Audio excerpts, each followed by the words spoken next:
नमस्कार दोस्तों, और बहुत बहुत स्वागत है आपका एक बार फिर से ब्रिलियंट एकेडमी में। दोस्तों, मध्य प्रदेश जीके की हमारी श्रृंखला चल रही है और आज इसी श्रृंखला को हम आगे बढ़ाएंगे। और जैसा कि आप मेरे को पूर्व में विदित है, इतिहास का टॉपिक चल रहा है, मध्य प्रदेश के इतिहास का। उसका एक लेक्चर हो चुका है और आज मैं आपसे बात करूंगा मध्य प्रदेश के प्राचीन काल के इतिहास की, है ना। हमने प्रागैतिहासिक काल का इतिहास पढ़ चुके हैं और आज हम चर्चा करेंगे प्राचीन काल के इतिहास के संबंध में। तो चलिए, प्रागैतिहासिक काल के बाद प्राचीन काल की ओर जब हम बढ़ते हैं, तो अगर मैं इसकी शुरुआत की बात करूं दोस्तों, तो इस काल की शुरुआत वैदिक युग के शुरुआत के साथ मानी जाती है।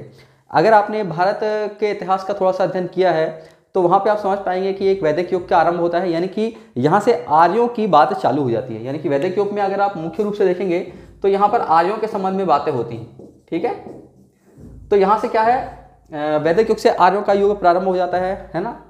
तो अब जिस प्रकार से हम भारत के इतिहास को पढ़ते हैं उसी प्रकार से इस कालखंड को भी हम मध्य प्रदेश के रिस्पेक्ट में पढ़ेंगे। अब होता क्या है, आर्यों को वैदिक युग यानी कि आर्यों के युग को ऋग्वैदिक काल और उत्तर वैदिक काल के संदर्भ में बांट दिया जाता है। ऋग्वैदिक काल वह काल यानी कि इसमें ऋग्वेद की रचना की गई थी, यानी कि वेदों का अध्ययन हुआ था, और कुछ वेद उत्तर वैदिक काल में भी इनकी रचना की गई थी, बाकी के वेदों की, ठीक है। ये तो हुई अन्य बात। इस युग का समय देखें आप, 1500 से 1000 ईसा पूर्व तक का है, यानी कि ऋग्वैदिक काल। और वहीं उत्तर वैदिक काल की मैं बात करूं तो ये 1000 से 600 ईसा पूर्व तक के समय का माना जाता है। अब हुआ क्या, मध्य प्रदेश के संदर्भ में मैं बात करता हूं तो ऋग्वैदिक काल में हुआ क्या, आर्य जो थे यह केवल उत्तरी भारत तक सीमित थे। यानी कि जब आप भारत के इतिहास का अध्ययन करते हैं तो आप पाते हैं कि आर्य जो थे वह आ तो गए थे, लेकिन ऋग्वैदिक काल में मध्य प्रदेश में इनका कोई वर्चस्व नहीं था, ठीक है। यानी कि ऋग्वैदिक काल तक ये मात्र उत्तर भारत के एरिया में आपके सीमित रह गए थे, ठीक है। कालांतर में आगे समय बढ़ते हुए जैसे ही उत्तर वैदिक काल प्रारंभ होता है और फिर आर्यों का प्रवेश मध्य प्रदेश के नर्मदा के क्षेत्र में भी हो जाता है। यानी कि ये नर्मदा नदी के किनारे के आसपास वाले कुछ क्षेत्रों में इनका प्रभुत्व हो जाता है और आर्यों का यहाँ पर प्रवेश भी माना जाता है दोस्तों, ठीक है। यानी कि अगर आपसे आर्यों के संबंध में बात की जाए या वैदिक युग के संबंध में कभी प्रश्न आएगा तो उत्तर वैदिक काल में आर्यों की या बात करें तो इनकी उपस्थिति दर्ज की जाएगी दोस्तों, ठीक है। अब इसी के संबंध में कुछ हम बातें कर लेते हैं कि आखिर किस समय इस उत्तर वैदिक काल के समय किन राजाओं का यहाँ पर शासन था। तो चलिए पॉइंट की तरफ हम नोट करेंगे। पहला पॉइंट यहाँ पर आपको दिख रहा है, जिसका नंबरिंग कर देता हूँ मैं। ये आपका फर्स्ट पॉइंट है। तो यहाँ पर क्या था, एक कारकोट नागवंशी शासक थे, ठीक है। तो उनका नर्मदा क्षेत्र के शासक थे, ये उस समय नर्मदा नदी का नाम रेवा था, ठीक है। तो कारकोट नागवंशी शासकों का यहाँ पर शासन था नर्मदा के क्षेत्र में, ठीक है। इस पूरे नर्मदा के प्रवाह क्षेत्र में कारकोट नागवंशी का शासक था और उस समय नर्मदा नदी का जो नाम था वह रेवा था। क्या नाम था? रेवा। ये दरअसल इनकी पुत्री थी, ठीक है। कारकोट नागवंशी शासक की पुत्री का नाम था, क्या था? रेवा, नर्मदा नदी था। अब कालांतर में समय में हुआ क्या, सेकंड पॉइंट की तरफ गौर करेंगे। इसी कालखंड में गंधर्वों ने क्या किया भाई, इन नागवंशी शासकों पर हमला कर दिया, ठीक है। गंधर्वों ने नागवंशी शासकों पर आक्रमण कर दिया, हमला कर दिया, युद्ध की स्थिति पैदा हो गई। अब उस स्थिति, युद्ध की स्थिति जब पैदा हो गई तो एक और वहां पर अयोध्या में परिचित हैं यार, तो अयोध्या में इक्ष्वाकु वंश के राजा थे। क्या थे? अयोध्या में इक्ष्वाकु वंश के राजा थे। नाम क्या था इनका, ये देखेंगे आप, मांधाता, ठीक है। गौर करेंगे तो अयोध्या के इक्ष्वाकु वंश के राजा मांधाता, ठीक है। इन्होंने अपने पुत्र, जिनका नाम क्या था, पुरुकुत्स, को नागवंशियों की सहायता के लिए भेजा, ठीक। गंधर्वों ने किन पर हमला किया? नागवंशियों के ऊपर गंधर्वों ने हमला किया। तो उसी के समकक्ष में यहाँ से अयोध्या के राजा मांधाता ने नागवंशियों की सहायता के लिए अपने पुत्र पुरुकुत्स को नागवंशियों की सहायता के लिए भेजा और अंततः नागवंशियों की बहुत अच्छे तरीके से विजय हुई और गंधर्वों की यहाँ पर हार हुई। अब इसी जीत से प्रसन्न होकर इस नागवंशी शासक ने क्या किया, अपनी पुत्री रेवा का विवाह इस पुरुकुत्स के साथ, यानी कि अयोध्या के राजकुमार के साथ कर दिया भाई, ठीक है ना। और तब जाकर पुरुकुत्स से कर दिया तो पुरुकुत्स ने रेवा का नाम आगे चलकर क्या कर दिया, नर्मदा रख दिया। ये ध्यान देंगे आप पॉइंट वाली, ठीक है ना। तो किसने नाम चेंज किया रेवा का? पुरुकुत्स ने नर्मदा का नाम क्या कर दिया, रेवा कर दिया, उससे उसका विवाह हो गया दोस्तों। ये पौराणिक आपकी जो स्मृतियां हैं उसके अनुसार ये पॉइंट बता रहा हूं मैं आपको। तो यहाँ पर आपके 2 पॉइंट खत्म होते हैं, ठीक। बढ़ते हैं अगले पॉइंट की तरफ, ठीक है ना। कालांतर में क्या होता है, इसी वंश के शासक मुचुकुंद, इसी वंश के शासक यानी कि आपके अयोध्या के जो इक्ष्वाकु वंश के राजा थे, ठीक है ना। तो इक्ष्वाकु वंश के शासक मुचुकुंद ने, क्या नाम था, इक्ष्वाकु वंश के राजा मुचुकुंद ने नर्मदा किनारे अपने पूर्वज नरेश मांधाता, ठीक है ना, किसके, मांधाता के नाम पर एक मांधाता नगरी की स्थापना की, जो वर्तमान में भी अभी नर्मदा किनारे मांधाता नामक स्थान है दोस्तों, ठीक है। तो क्या हुआ, इक्ष्वाकु वंश के ही एक राजा हुए मुचुकुंद, उन्होंने अपने पूर्वज यानी कि अयोध्या के राजा इक्ष्वाकु के मांधाता के नाम पर एक मांधाता नगरी की स्थापना करी, जो वर्तमान में अभी किस जिले के अंतर्गत है भाई, खंडवा जिले के अंतर्गत आता है दोस्तों। तो दोस्तों यहाँ पर आपका ये कालखंड यानी कि उत्तर वैदिक कालखंड से जो रिलेटेड फैक्ट थे वो सभी यहाँ पर समाप्त होते हैं, और इतना डेटा आपको यहाँ से याद रखना है, ठीक है ना, जो कि एग्जाम पॉइंट ऑफ व्यू से इंपॉर्टेंट है दोस्तों। चलिए दोस्तों, तो आगे बढ़ते हैं। तो अभी हमने कारकोट के नागवंशी शासकों के बारे में पढ़ा, जिनका की जो साम्राज्य था वह नर्मदा के आसपास के क्षेत्र में था। आगे बढ़ते हैं और हम जो अगला शासक पढ़ने वाले हैं वह है साम्राज्य के विषय में, ठीक है ना। तो ये है आपके सामने है साम्राज्य। है साम्राज्य के अगर मैं बात करूं तो इसके साम्राज्य विस्तार की यानी कि स्थापना किसने की थी, ठीक है ना। देखिए, तो यादव वंश के संस्थापक यदु, ठीक है ना। देखिए दोस्तों, एक पॉइंट यहाँ पर नोट करके चलिए, मेरे साथ साथ आप पढ़ते हुए चलेंगे तो चीज़ें बहुत आसान हो जाएंगी। यहीं के यहीं अगर आप साथ में हैं मेरे, तो पूरा डेटा आपको एक साथ यहाँ पे कंप्लीट होते जाएगा, बार बार आपको पढ़ने की आवश्यकता कभी नहीं पड़ेगी। ये आप मेरे साथ बस बने रहिए, ठीक है। तो देखिए क्या कह रहा है, ये है साम्राज्य हम पढ़ रहे हैं। तो यादव वंश के संस्थापक कौन थे, देखिए क्लियर होते आ रहा है यहाँ से, यादव वंश के संस्थापक यदु, ठीक है ना। यदु के पौत्र है के नाम पर, यानी कि यादव वंश का जो संस्थापक था जिनका नाम क्या था, यदु, उनके एक पौत्र हुए जिनका ही नाम क्या था, जिनका नाम था है, और उन्होंने ही अपने नाम से इस साम्राज्य की स्थापना की। आगे देखिए, आगे चलकर इसी है के राज्य के एक राजा हुए जिनका नाम था महिष्मंत, ठीक है ना। इस है राजा के महिष्मंत ने एक जीते हुए दुर्ग का नाम महिष्मती रखा, ठीक है ना। है वंश की बात कर रहा हूं, तो है वंश की स्थापना यादव वंश के संस्थापक थे यदु, उनके पौत्र है ने इस साम्राज्य की स्थापना की। आगे फिर इसी वंश के एक शासक हुए जिनका नाम क्या था, महिष्मंत। महिष्मंत ने एक दुर्ग को जीत लिया, एक युद्ध में दुर्ग को जीता, और उस दुर्ग का नाम या उस किले का नाम क्या रखा, महिष्मती नगर, ठीक है ना। या महिष्मती, जिसको कि आप किस नाम से जानते हैं, अभी वर्तमान में आप जिसको महेश्वर, मध्य प्रदेश में जो आप महेश्वर नामक जगह है, जी हाँ, उसके नाम से आप जानते हैं इसको, ठीक है ना। आगे चलिए, इसके वंशज कृतिवीर ने है वंश के साम्राज्य विस्तार किया। इसी है वंश के राजा का, है वंश के साम्राज्य का एक और नाम उभर के सामने आता है, वह नाम था कृतिवीर अर्जुन का, ठीक है ना। यह काफी महान सम्राट हुए हैं, और एक बात ध्यान देनी है, इस कृतिवीर अर्जुन ने ही इस है वंश के साम्राज्य को बहुत फलने फूलने में बहुत अधिक मदद की। यानी कि साम्राज्य विस्तार की अगर बात आएगी आपसे, तो कृतिवीर अर्जुन का नाम बहुत ही उच्च स्तर पर इसका आएगा। तो ये आपको कृतिवीर अर्जुन का नाम स्पष्ट रूप से याद करके चलना है, ठीक। आगे इसी क्रम में बढ़ेंगे, और है वंश के एक राजा हुए जिनका नाम था सहस्त्रार्जुन, ठीक है। ये पॉइंट देखिए, है वंश के राजा जिनका नाम था क्या था, जिनका नाम था सहस्त्रार्जुन, ठीक। सहस्त्रार्जुन के संबंध में ये बात कही जाती है कि इनकी 1000 बाहें थी, यानी कि इनमें बहुत सारी बाहुएं या इनकी बहुत सारी बाहें थी, है ना, इसलिए इनका नाम सहस्त्रार्जुन भी पड़ा। तो सहस्त्रबाहु आप कह सकते हैं एक तरीके से। तो सहस्त्रार्जुन ने रावण यानी कि लंकाधिपति रावण को भी एक युद्ध में हराया था। तो यहां पर आपका है साम्राज्य से जितना डेटा है या क्वेश्चन बन सकते हैं वह समाप्त होते हैं। एक बार और क्लियर करते हैं, है साम्राज्य स्थापना किसने की थी, यादव वंश के संस्थापक यदु थे, उनके एक पौत्र हुए है, उनके नाम पर इसकी स्थापना की गई। इनका एक शासक हुआ, नाम क्या था, महिष्मंत, उन्होंने महिष्मती या महेश्वर नगर की स्थापना की। इसी के साथ कृतिवीर अर्जुन भी इनके वंशज हुए, जो काफी प्रतापी राजा माने जाते हैं, और साम्राज्य विस्तार किया। और इसी प्रकार से सहस्त्रार्जुन जिन्होंने की रावण को हराया था। तो ये कुछ फैक्ट हैं है वंश से संबंधित। चलिए बात करते हैं दूसरे वंश की, और दूसरा वंश जो यहाँ पर हम पढ़ने वाले हैं वह है कारुष वंश, ठीक है ना। कारुष वंश, देखिए फ्रेंड, कारुष वंश से संबंधित एक प्रश्न मुझे याद आ रहा है जो कि आपके एग्जाम्स में पूछा गया है, तो वो मैं यहाँ पर आपको क्लैरिफाई कर दूं कि कारुष वंश से संबंधित प्रश्न पूछा गया है कि कारुष वंश का जो साम्राज्य विस्तार था यानी कि क्षेत्र था, वह किस जगह तक फैला हुआ था या किस जगह पर इनका प्रभुत्व सबसे अधिक था, ठीक है।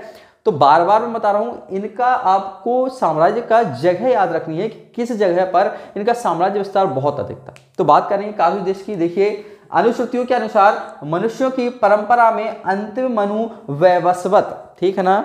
देखिए, अंतिम मनु इनका नाम क्या है भाई? वैवस्वत इनका नाम था अंतिम मनु का।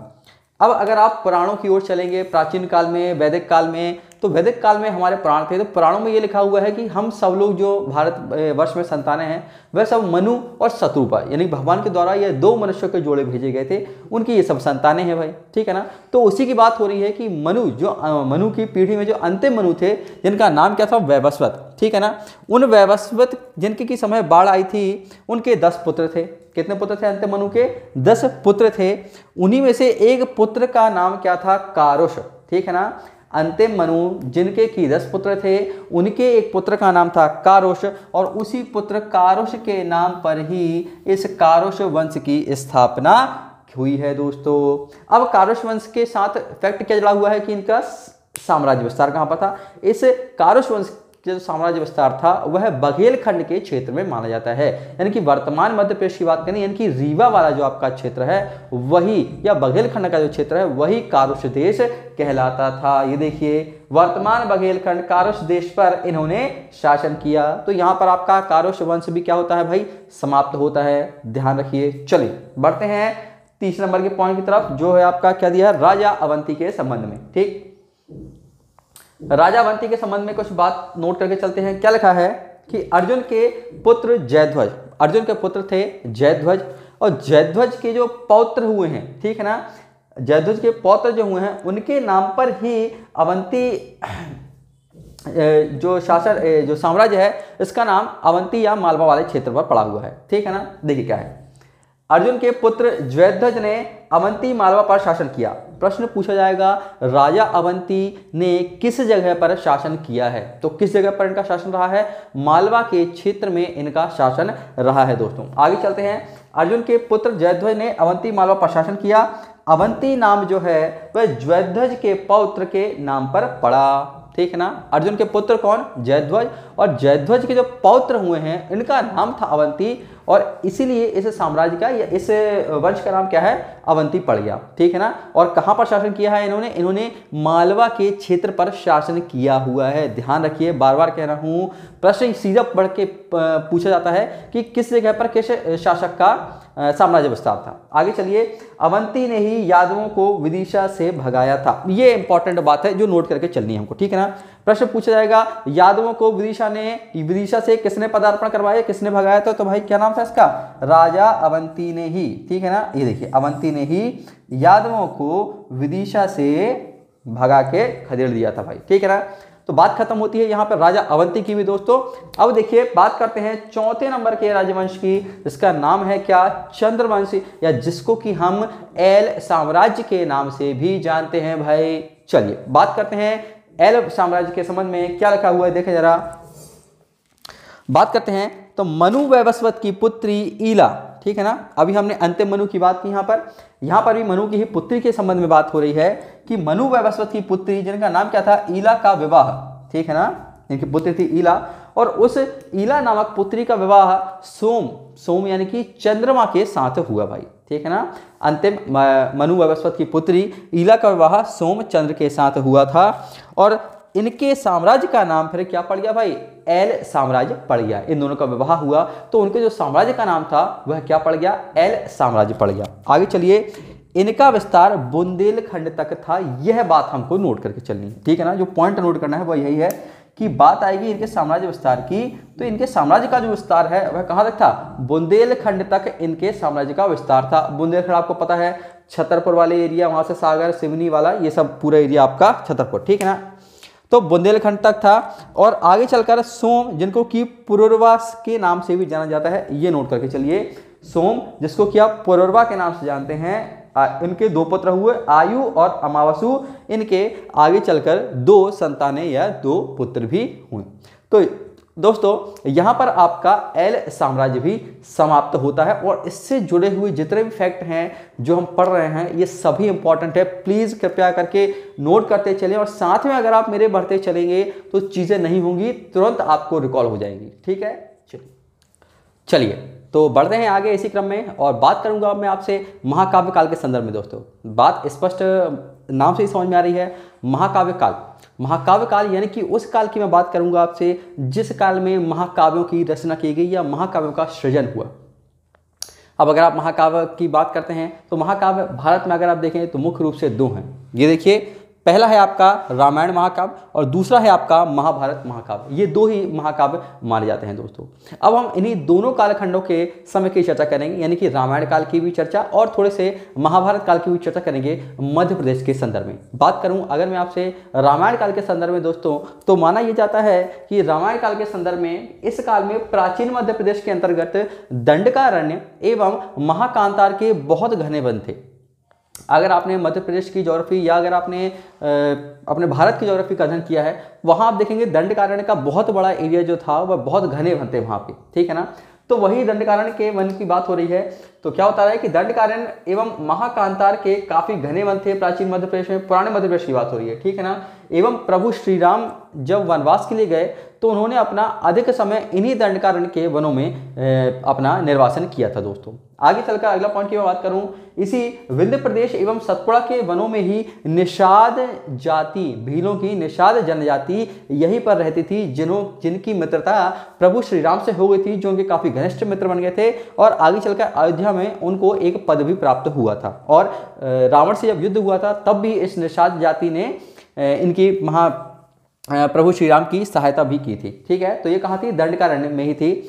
और बात करें आगे, वाल्मीकि आश्रम में निर्वासित माता सीता ने लव कुश को जन्म दिया। यह आश्रम टोंस नदी रामायण में तमसा नदी जिसको कहा जाता है यहीं पर है, ठीक है ना। जब माता सीता वन में गई और वन में उन्होंने लव कुश को जन्म दिया तो उस समय उन्होंने वाल्मीकि आश्रम में ही अपना पूरा समय काटा हुआ था।